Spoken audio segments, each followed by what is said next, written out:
Melody FM Bashoron Ibadan. Melody FM Bashoron Ibadan. Ó kọjá bẹ́ẹ̀. Ìrẹ̀ orin ló ní gbó, ìrẹ̀ ẹ̀fọ̀n ló lọ̀dàn, ẹ̀gbà ló ní bú. Melody 100.7 FM Ìbàdàn ló lórin àtètò aládìídùn. Ẹ máa gbọ́.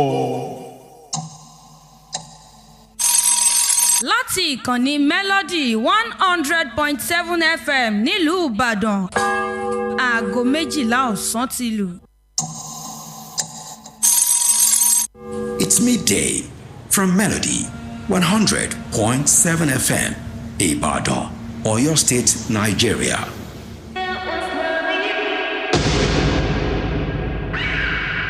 Melody 100.7 FM, Ibadan. Stay cool with Melody. 100.7.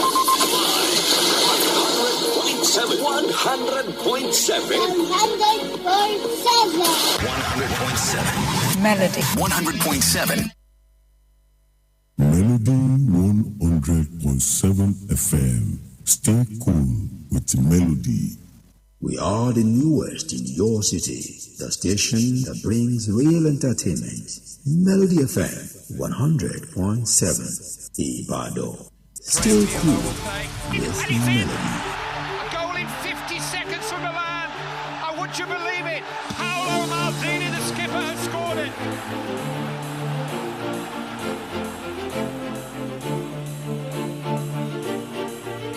Here's Kaka. Lifted into Shevchenko. He's onside this time. He's got Crespo in support. Here's Hernan Crespo, 2-0. Hernan Crespo. Look at that from Kaka. And what a pass too for Crespo. And what a goal that is. What a goal that is. Hernan Crespo again. Sublime pass by Kaka. Holland now playing for Holland as well.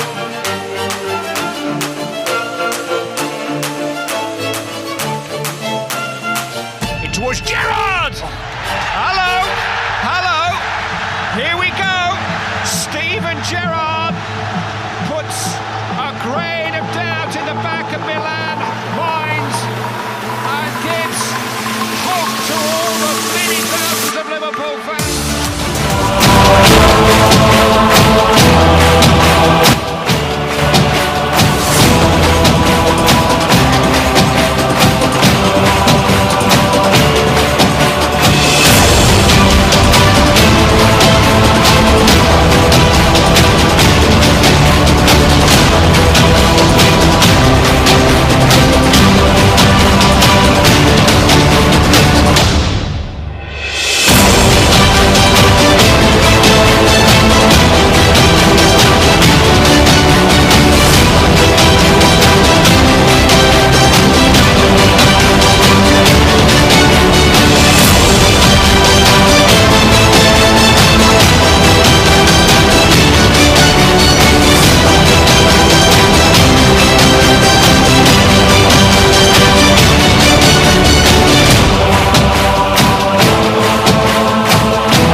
Good afternoon, sport lovers.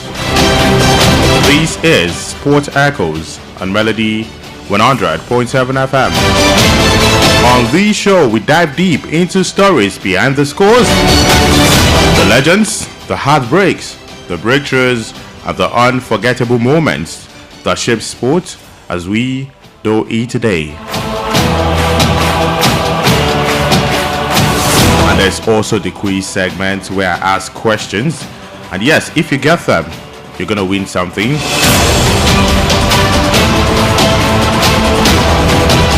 Alright, from Nigerian Golden Goals to Olympic Sharks to African Giants that shook the world stage. This show is your backstage past to the past. I'm gonna be bringing you facts, voices, memories, and maybe even a few cheers as we relive the moments that made fans scream, nations proud, and history, yes, take notes. So whether you're in traffic or at home, or you're just chilling with your radio, I promise you this, after today, you will never see sports the same way again.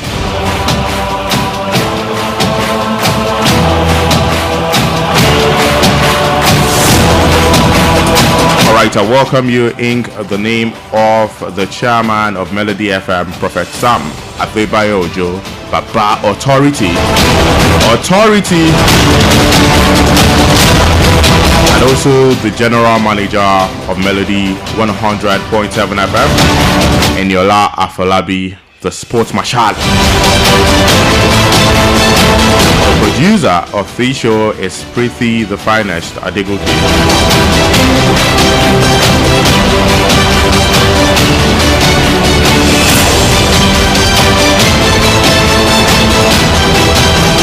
Big shout out to the guys taking care of DIZ. Amos 33 Omoyelisi in the building, and also my brother who just left the studio. The green, white, green jersey. Now, three things actually sparked up this topic. First of all, that curiosity is exactly that curiosity when I was young.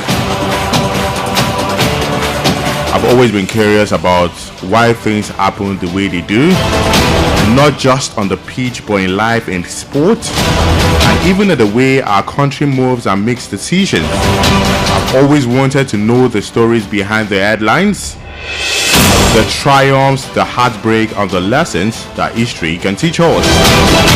Now that is the first reason. Curiosity. I mean, right from when I was young, my mom would always say everything I want to know. Some will even say I love amebo. Now the second reason, recently I and Daniel Adeyemi, the sports here, played a game where I was asked Nigerian players, some of these Nigerian players that featured with the Super Eagles of Nigeria, the likes of Sam Soje, and afterwards I got 11 over 21. And yeah, my friends will always make jest of me. For somebody that anchor a program like Sport Echoes, you expected to at least get 19 over 21, but it turned out to be 11 over 21. I'm just a boy. I mean, if you ask me, a player from 1980, maybe apart from the likes of Muda Lawa, Shegun Odegbami, apart from those two players, I mean, Christian Chukwu, apart from those three players, maybe the other ones I will struggle a bit with their pictures. So after I failed most of the questions, I had to sit back and check some of these Super Eagles players, the ones that have had even just one cap, two caps, three caps for the Super Eagles of Nigeria. Now that is the second reason why I picked this particular topic. And the third reason why I picked this topic, 2 days ago I was listening to Charles Anadode, a popular journalist when it comes to sports. We had a guest, Jonathan Akpobori. From so many people, you might probably not know Jonathan Akpobori. He's been in the Super Eagles for long, way back, 1980s to 1990s. But you know what? Let's go on to listen to Jonathan Akpobori, where he had that interview with Charles Anazode. Alright, keep it locked right here on Melody 100.7 FM.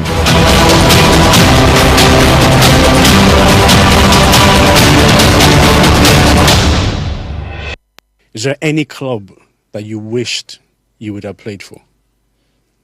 No, because Charles, when I had that opportunity to go to Stuttgart, I had an offer from Bayern Munich. I turned it down. What? Yes. Not necessarily that my family depended on me. No, I had a lot of educated people in my family. But I had that responsibility that, I have to take care of everybody. And in taking care of everybody, you have to be stable. I had an offer from Bayern Munich. I turned it down. What? Yes. Not necessarily that my family depended on me. No, I had a lot of educated.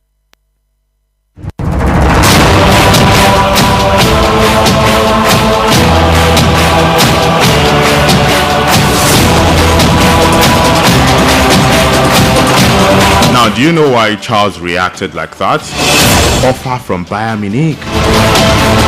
In the 1980s, 1990s, when you talk about prominent team, you're not going to mention England, the English clubs. You're not going to mention teams from the Premier League because, they started to spring out in the late 90s. The dominant teams were the likes of Real Madrid, Bayern Munich. So you can understand why he said, what? And we had this type of strikers. Even further stated, I had other offers from even Premier League clubs. So I decided to stay with Stuttgart, and for a team like Bayern Munich to seek your service, it goes to show that you're actually a very fantastic player. Even at that time, even now, if a Bayern Munich wants to buy a player, definitely that player is top. And he had this guy as a striker right there in the 90s. He wasn't prominent. He didn't feature so well with the Super Eagles of Nigeria.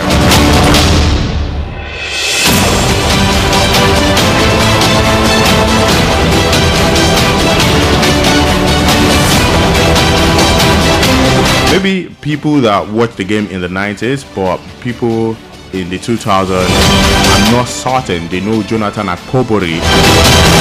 Most people are familiar with Rashidi Yekini. It was like the Victor Osimhen, but all of those backups.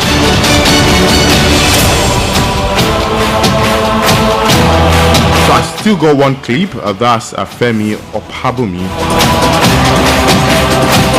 Another player who donned the Super Eagles jersey, the green jersey of Nigeria. Let's listen to Femi Opabumi. So I'm going to pick out something from there. Yeah, from the short clip of Opabumi.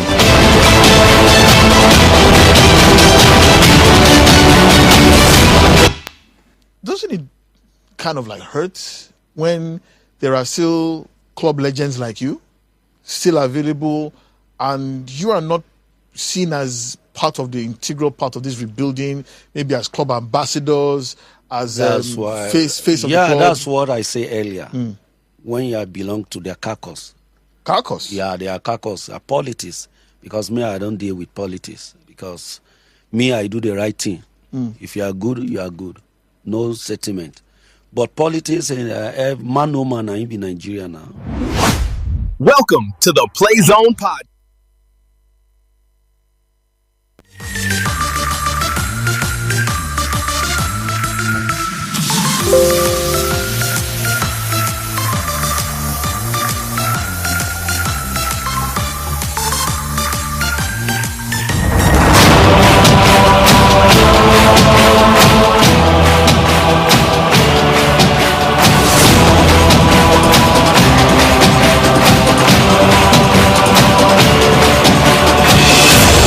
Said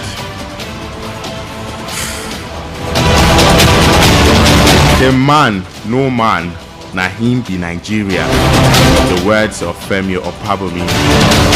Is there a reason why some set of these players blew up after they retired? Is there a reason why some went into extinct and later did not hear from them? You ask questions like, where is Sunday Umba? Who got that fantastic goal in the final of the 2013 World Cup? AFCON, I beg your pardon. So in the words of Femi Opabumi, he said, man no man, Naim be Nigeria.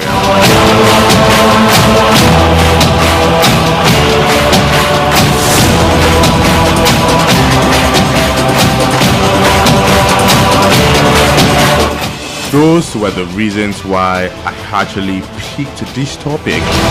Forgotten Nigerian players who once wore the green, white, green jersey. Alright, back to business. Over the decades, many talented footballers have proudly represented Nigeria. Some because household names, legends remembered forever. For others, despite their contributions, have quietly faded from memory. Today, we're going to be celebrating those players who once wore the national colors, fought for the badge, and helped shape Nigerian football. These are the forgotten Super Eagles heroes. Attracted attention because of his calmness, aerial strides, and leadership in defense.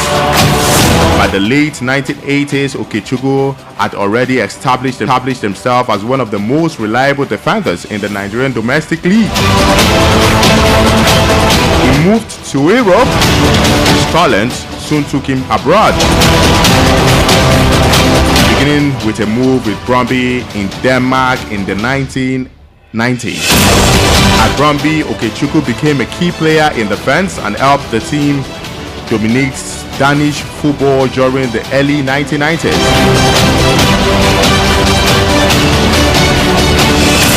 He won the Danish Super League 1990-1991 with Brøndby, also Danish Super League champion in 1991-1992. So they did it back to back with Okechukwu in their squad.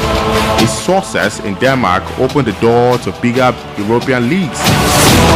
In 1993, he moved to Turkey to join Fenerbahce SK, where he became a fan favorite due to a strong defensive style.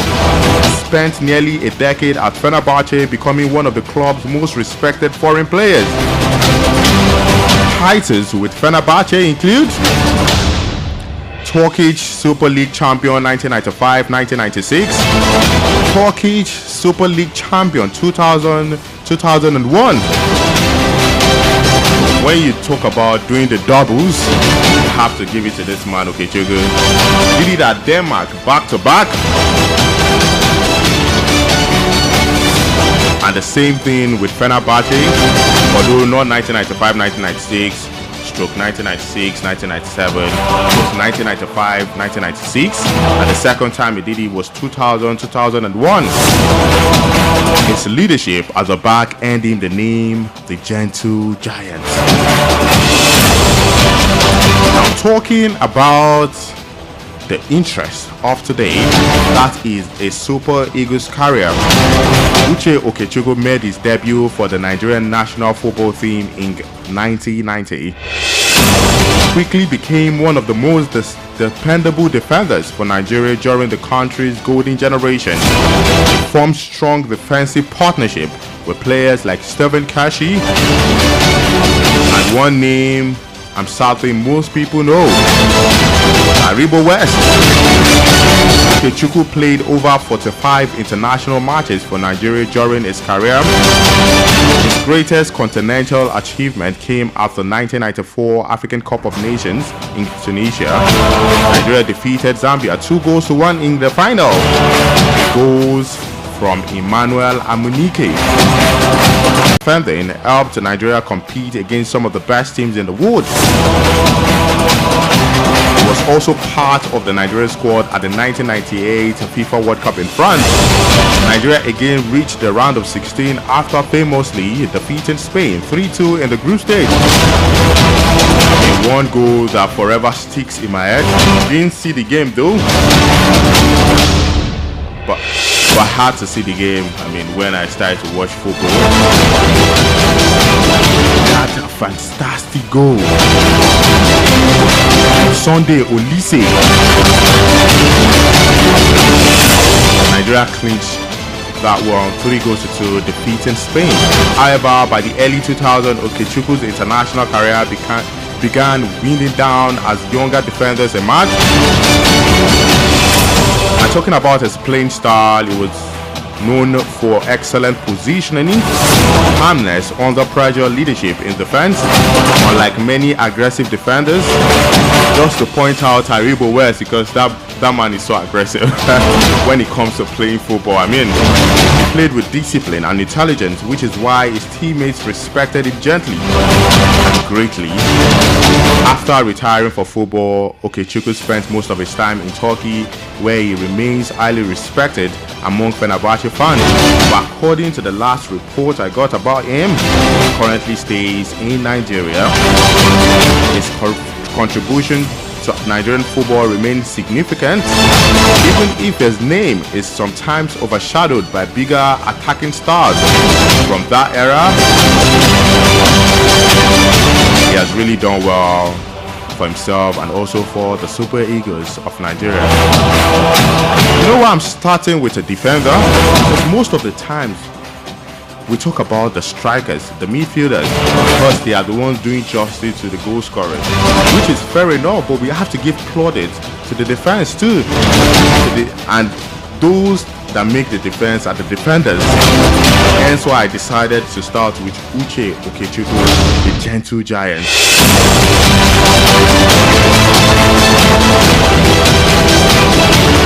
The next person on my menu is Felix Owolabi. Was born June 24, 1956 in Lagos, Nigeria. Growing up in Lagos, he developed his football skills on local fields where street football helped sharpen his dribbling ability, his speed and flair on the wing. From a young age, he was known for his creativity and ability to take on defenders, qualities that would later make him one of Nigeria's most exciting attacking players in the late 1970s. His professional football journey began in Nigerian League with Raka Rovers, one of the prominent clubs during that era. At Raka Rovers, he quickly built a reputation as a dangerous winger who could create chances and beat the defenders easily. Owolabi later moved to Shooting Stars SC, one of the most successful clubs in Nigeria at that time. Playing with Shooting Stars in the late 1970s and early 1980s exposed him to high-level competition both domestically and in African club tournaments. His performance at club level made him a regular call-up to the Nigerian national team. And talking about his Super Eagles career, Felix Owolabi represented Nigeria national football team during the late 1970s and 1980s. He earned around 48 international caps for Nigeria during his career, at a time when Nigerian football relied heavily on wing play. Owolabi became an important attacking outlet for the team. His speed and dribbling allowed Nigeria to stretch opposing defense and create scoring opportunities for strikers. The 1980 African Cup of Nations glory, the defining moment of Owolabi's international career, came during the 1980 African Cup of Nations, which Nigeria hosted. The team was led by captain Christian Chukwu and coached by Brazilian manager Otto Gloria. Nigeria entered the tournament under huge pressure because the nation had finished runner-up twice before. Owolabi played as one of the team's attacking wingers and contributed to Nigeria's fluid attacking play throughout the tournament. In the final at the National Stadium, Lagos, Nigeria defeated Algeria national football team 3-0, and the goals from Segun Odegbami and Muda Lawal. That victory gave Nigeria its first ever AFCON title, and Owolabi was part of the squad that made history.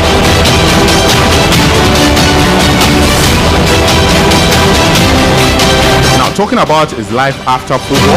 After retiring from football, Owolabi remained connected to sports and became involved in football administration, commentary, analysis, often sharing insights about Nigerian football history. He has also been vocal about the development of grassroots football and the need to preserve Nigeria's football heritage. Despite being part of one of Nigeria's greatest football achievements, many younger fans today do not fully recognize his contribution to the national team. I don't blame them though, they don't know. You know why I brought Felix Owolabi to this one? I'm talking about 1980s when Nigeria defeated Algeria 3-0 in the final.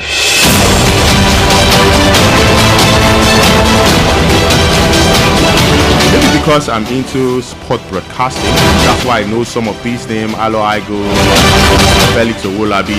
For so many people, just 3 names are familiar in the 1980 squad that won the AFCON.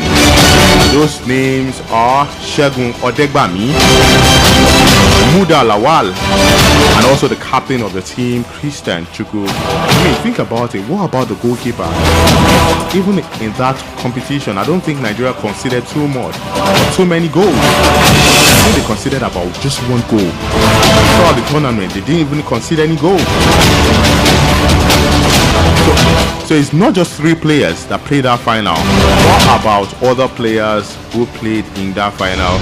I mean, we know the guys that scored in the final definitely will make the records, the books, just like Segun Odegbami. Who were the guys supplying the passes, making everything clinch together? One of them is Felix Owolabi.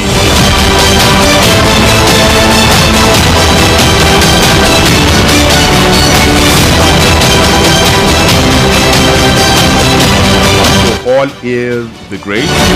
Another name, Adokie Amisimaka. Adokie Amisimaka was born November 20, 1956 in Port Harcourt, River State. He grew up during a period when football was rapidly becoming the most popular sport in Nigeria. As a young boy, Amisimaka developed a passion for football on the street and school fields of Port Harcourt. His natural speed, balance, and ability to defeat defenders made him stand out early. Unlike many players of his generation, Amisimaka was also very serious about education. Now, while pursuing football, he also studied in school and later built an academic career alongside sports. Amisimaka played most of his club football in Nigeria during an era when the domestic league was extremely competitive. He played for Sharks FC, a strong club based in Port Harcourt. As Shark FC became one of the most dangerous wingers in Nigerian football. His ability to dribble past defenders and deliver accurate crosses made him a key attacking player for the team. During the late 1970s, Shark FC was one of the respected clubs in Nigerian football, and Amisimaka's performance there helped in him a national team selection. Amisimaka represented Nigerian national football team during the late 1970s and early 1980s. He earned around 26 international caps for Nigeria during this era. At that time, the Nigerian national team relied heavily, just like I said, on fast attacking wingers, and Amisimaka was one of the players who brought wit and creativity to the team. He often played on the weak opposite Segun Odegbami, becoming one of Nigeria's most exciting attacking combinations of that era. His space and crossing ability helped create goal-scoring opportunities for strikers such as Muda Lawal, Oke Isima, pushing forward from defense. The 1980 African Cup of Nations triumph, Amisimaka played an important role in the squad as a winger. Felix Owolabi on the right, Amisimaka on the left. Segun Odegbami, oftentimes coming from the left, was a natural striker for Nigeria. I said it earlier that Nigeria defeated Algeria national football team 3-0. 2 goals scored by Segun Odegbami while Muda Lawal added the third. Historical victory gave Nigeria its first ever African Cup of Nations title, and Amisimaka was part of that team that made that history.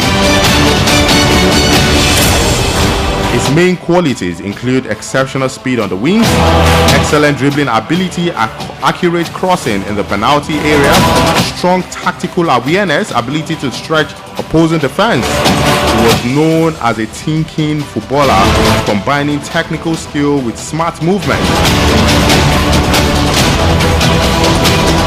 Life after football, he pursued academics and law, eventually becoming a lawyer and a university lecturer. He later became involved in sports administration, football administration, and public service to River State.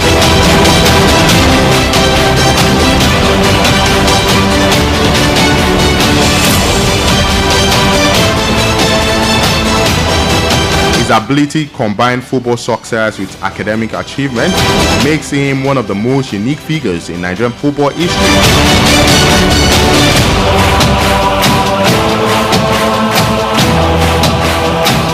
Now, before I finally leave the 1980 squad, just to talk about the keeper, Best Ogidegbe, born 1954, September 3 in Lagos, Nigeria.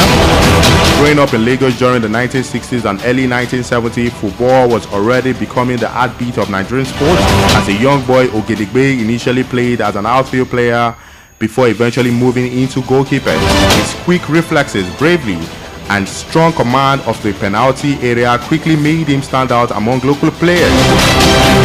By his late teenage years, he had already begun attracting attention from club scouts in Lagos.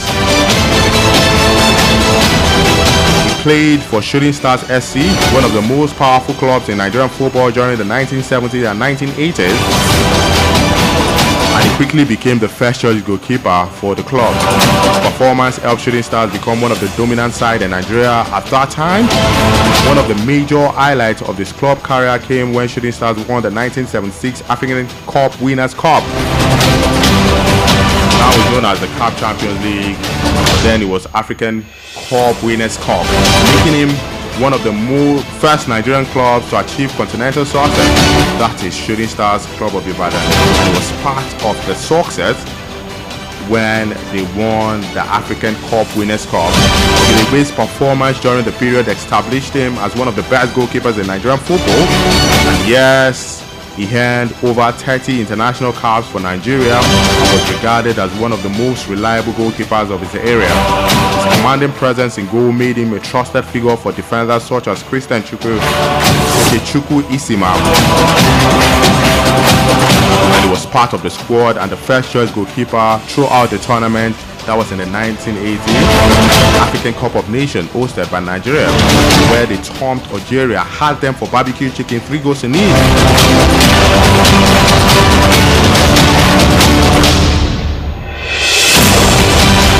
After retiring from professional football, Ogidegbe stayed involved in sport as a goalkeeper, coach, and mentor. He helped train younger Nigerian goalkeepers that remained respected among Nigerian football circles. Yeah, sadly, Best Ogidegbe passed away on September 28, 2009 at the age of 55. His death was widely mourned by Nigerian football fans and former teammates.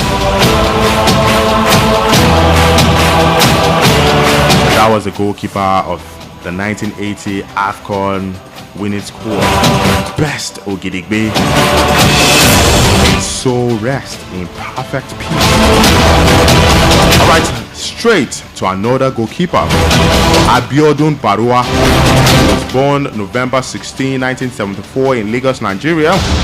From an early age, he showed interest in goalkeeping, a position that requires courage and sharp reflexes. His height, agility, and bravery quickly made him stand out among youth players. As he progressed throughout local competition, scouts noticed his talents and he began his journey into professional football. Barua started his professional career with Kwara United FC. His impressive performance soon attracted bigger clubs within Nigerian League. He later moved to Shooting Stars SC in Ibadan. During the mid-1990s, Shooting Stars was one of Nigeria's top clubs competing strongly in domestic and continental champions competition. Barua became known for quick reflexes, shot-stopping ability, confidence coming off his lane. And yes, he moved to Europe, moved to England to join Swansea City AFC. This move made him one of the few Nigerian goalkeepers playing professionally in England at that time. However, his stay at Swansea was short and unfortunately difficult.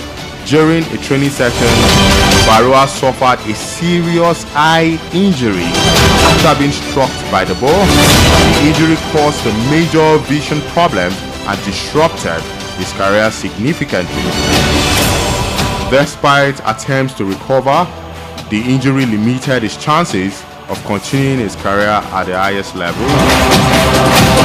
Talking about a Super Eagles career, he was part of Nigerian national football team setup during the late 1990s, and at that time Nigeria had several strong goalkeepers competing for the number one position, including the late Peter Rufai, Ike Shorumu. Because of this competition, Baroa did not always start matches but remained an important squad member. He earned several international caps for Nigeria and was often called up for international friendlies and tournament preparation. Although he was part of the national team pool during the late 1990s golden generation, he never became the long-term first-choice goalkeeper, but he was part. He was known as quiet but dependable goalkeeper, was always ready to perform whenever being called up. And one of the biggest turning points in Baroa's career was the eye injury he suffered in England. The injury affected his vision and forced him to step away from top-level football earlier than expected. Maybe if he had not gotten that injury, he would have been the first-choice goalkeeper for Nigeria at some point.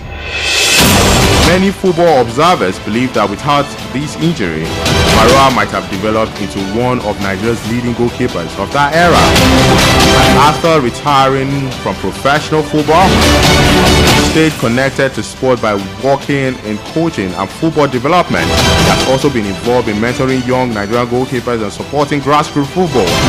Although he never became one of Nigeria's most famous goalkeepers, his journey remains an important part of the story of Nigerian players who pursued career abroad in the 1990s. I mean, at that time, if you make it to Europe, you're a big boy. And for him to have made that move to Swansea, trust that he was performing at the top level.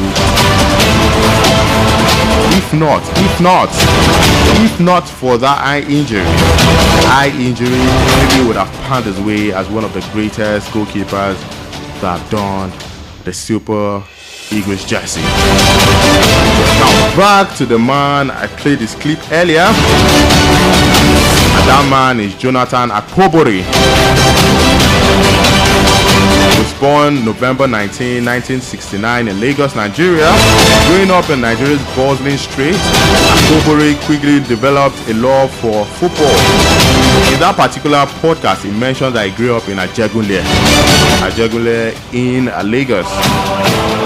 From an early age, he showed signs of being powerful. He had excellent positioning and a natural goal-scoring instinct. Scouts soon recognized his talent and he began playing organized football in Nigeria. Akpobori played for local Nigerian clubs before moving abroad, developing his strength, pace, and finishing skills. He quickly became known as a striker capable of holding up the ball, taking on defenders, and scoring from various positions. Akpobori's European breakthrough came when he moved to Germany, a country that hosted many Nigerian players in the 1990s. Clubs. He played for Wolfsburg, made a name as a consistent goal scorer in the Bundesliga 2, helping the team challenge for promotion and respect in Germany.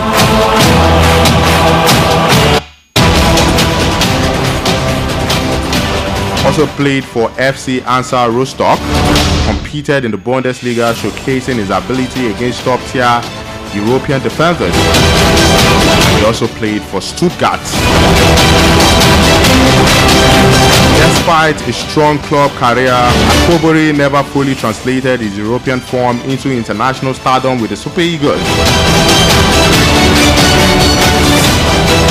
Akpobori was part of Super Eagles squad during the late 1990s, a period rich with talent such as Kanu Nwako, Rashidi Yekini, and JJ Okocha, and several international caps for face-stiff competition for a starting position.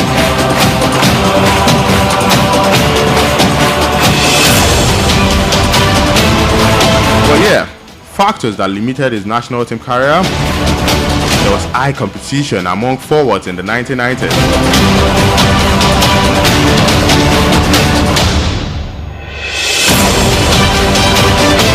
From Rashidi Yekini, one other striker, I think I saw a clip of him, Ekuku, and if I'm not mistaken his name, another lethal striker too, played in the Premier League. Now we also have Jonathan Akpobori, and then Rashidi Yekini was in top form, absolute form. You don't expect a striker or a coach at that time to bench Rashidi Yekini. Just like now that we have crop and very good strikers doing well right there in abroad. You talk about Paul Onachu, you talk about Tolu Arokodare, Sadiq Umar, who plays for Real Sociedad. Well, Osimhen is there. Nobody's better right now. Fact is clear. So that was the case of Jonathan Akpobori when the likes of Rashidi Yekini topped the Super Eagles jersey. So there was high competition among forwards in the 1990s, selection controversies during that era, injuries at crucial times. Yeah, he also stated that he had a very terrible knee injury. He is remembered by older fans as a technically sound and strong striker, one of Nigeria's underrated attacking talents of that generation. But yeah, the Gen Z, just like myself, even until I saw that podcast, I wouldn't have known Jonathan Akpobori. But like I would always say, we the Gen Z, we're just boys. So maybe in 20 years to come, when I start to tell the story of Osimhen, that time I'll call myself a man when it comes to sport. But you know what? I'm just a boy, just like every other Gen Z boys. But the ones that watch football in the 90s, the 1980s, those people would understand and know some of these players I'm mentioning.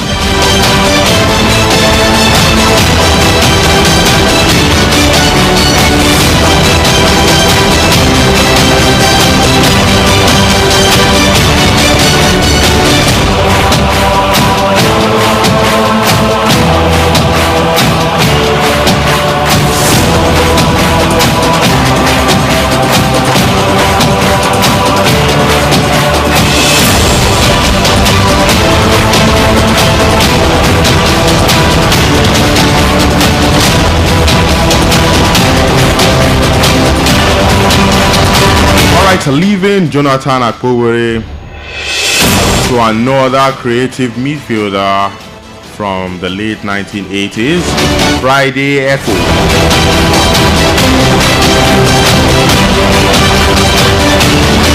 He played in the 1988 Summer Olympics in Seoul, South Korea.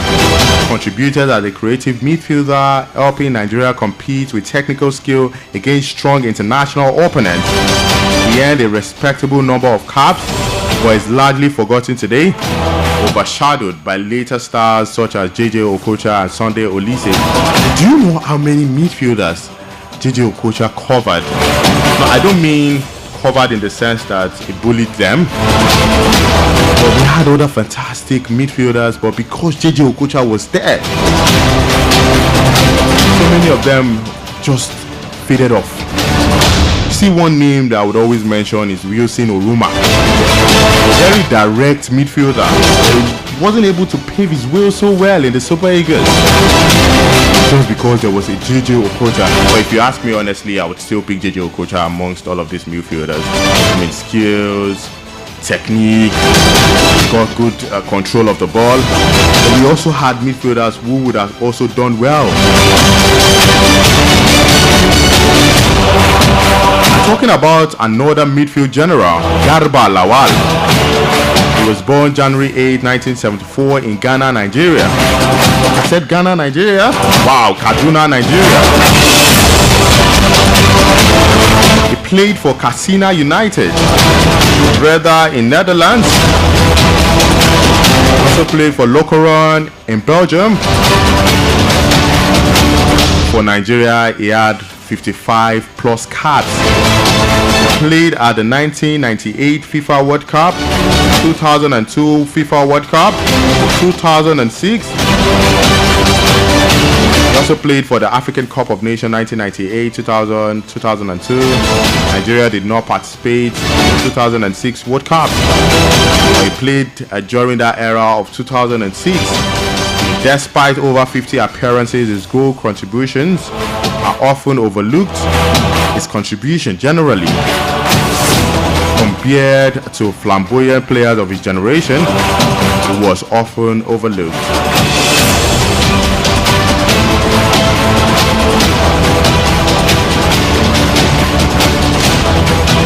Another man is Bartolomeo Bechi. Was regarded as highly promising striker from a young age, progressing through Nigeria youth football ranks. And he made history as one of the youngest Nigerian players to play at the FIFA World Cup in 2002. He was just 17 years. And finally, Etim Esin, born March 24, 1966 in Calabar, Nigeria, played for Calabar Rovers, moved to Bereven in Belgium, represented Nigeria at the 1980s, including qualifiers for AFCON. People talk about the fact that this man was brilliant, and if not because of he was short, he would have turned out to be the best Nigerian player ever produced. Because people would always say before JJ Okocha there was Etim Esin. Some of these guys that may jump on podcasts, the legends in the game will always talk high about Etim Esin. And I saw just a few clips of him, dazzling, dribbling, fantastic midfielder. And just to add, Femi Opabumi started his career at Pepsi Football Academy and went on to represent in the 2002 FIFA World Cup. Starred in the 2001 FIFA Under-17 World Championship in Trinidad and Tobago. He won the Golden Boot as top scorer and silver ball for second best player. His career was also cut short by a severe eye injury, preventing him from reaching his full potential. So many names. Yeah, because of the quiz segment where I ask questions, I would have to take a break. But one left back I have to mention, Ben Iroha. And I think in my own view, in my own opinion, I think is the best left back Nigeria has ever produced. Fantastic on the ball. Once again, did watch him play live, but I've got so many clips of Ben Iroha, and most importantly, when he played in the World Cup. I watched the full game from number 1 to 19 minutes, and that was when I made that judgment that this guy, I don't think I've seen a better left back than any other player. You might have your own view, it's fine. I mean, that's my own view. Alright, it's time for the quiz segment where I ask questions, and if you get them, yes, you're going to win something. Studio line 070-2520-107, 070-2520-107. You can as well call 070-5507-107.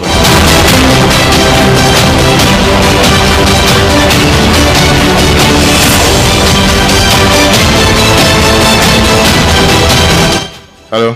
Hello, good afternoon, sir. Good afternoon. Jacob from Odisha Road. Good afternoon, Mr. Jacob. Yes, sir. All right, let's quickly move to the quiz segment because of the time. Okay, time. Let's go. Question number 1. Number 1. Okay. Who scored Nigeria's second goal at the 1994 FIFA World Cup? You know the first goal was scored by Rashidi Yekini. Who scored the second one? Samson Siasia. No, it wasn't Samson Siasia. It was Daniel Amukachi. The bull. Yeah, they would. Yeah. Thank you so much for calling. Yeah. Thank you. To see you by 3 p.m. All right, sir.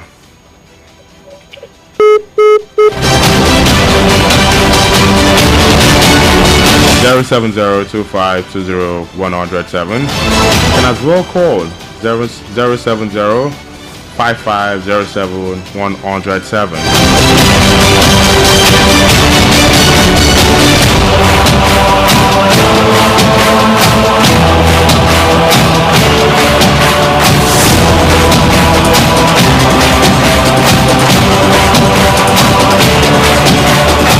Just because of our time. All right, let me just pick this call. Hello. Yeah, good afternoon. Good afternoon. Yeah, I'm from Greece. Okay, how are you doing today?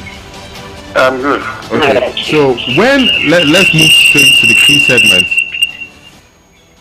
Okay. Number two. Okay. So when was the name Super Eagles adopted?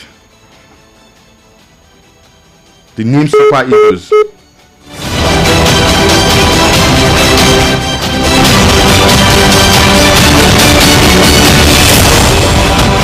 I wasn't the one that ended the call. I don't know if...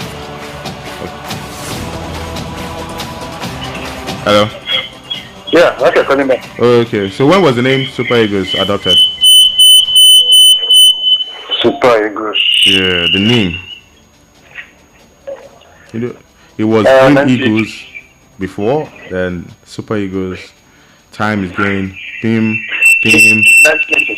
Huh? 1990. Nah. It wasn't 1990. It was 1994. Oh, okay. Yeah. Thank you. Alright, it's time to go. No time. These players and many more have proudly donned the white-green jersey, leaving their mark on Nigerian football history. Their stories may not always make the headlines, but their contributions build the Super Eagles we cheer for today. Remember their names, celebrate the legacy, and keep the pride alive. Special thanks